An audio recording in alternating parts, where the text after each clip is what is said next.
আজ 14ই নভেম্বর সারা দেশ জুড়ে জাতীয় শিশু দিবস হিসাবে পালিত হচ্ছে। আজকেও আমাদের স্কুলে শিশু দিবস হিসাবে আমরাও পালন করছি। তো আমার সামনে যারা বসে আছে সবাই তো শিশু, তো তাদের সম্পর্কে আমি দুই এক কথা জাস্ট বলবো, আর কিছু না। আমি যখন প্রথম এই স্কুলে এসেছিলাম, সবাই আমাকে এত সুন্দরভাবে আপ্যায়ন করেছে যে কি বলবো, হয়তো বড়রা হলেও এতটা করতে পারতো না। আর বাচ্চাদেরকে আমি কতটা ভালোবাসি আমি জানি না, তবে ওরা আমাকে ভীষণ ভালোবাসে এইটুকুনি বুঝতে পারি। কারণ আমার জন্মদিনের গিফট, তাছাড়া আমি আমার কিছু হলে ওরা এগিয়ে আসে, এটা আমার ভীষণ ভালো লাগে।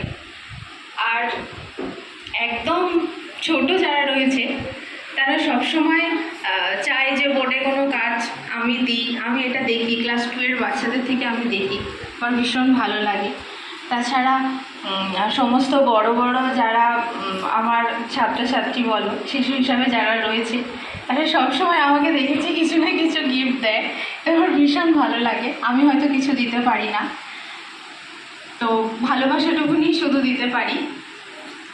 আর কি বলবো, তোমরা সবাই ভীষণ ভীষণ ভালো থাকো, অনেক বড় হও জীবনে, কারণ তোমরাই তো আমাদের ভবিষ্যৎ সুনাগরিক। তো তোমরা খুব ভালো করে পড়াশোনা করো, শুধু পড়াশোনা নয়, খেলাধুলা, স্বাস্থ্য, সব দিক থেকেই তোমাদের অনেকটা উন্নতি হোক। আর তোমাদের যা কিছু অসুবিধা হবে তোমরা তো আমাদের কাছেই আসো, আমরা সবসময় তোমাদের হেল্প করব, তোমাদের পাশে থাকবো।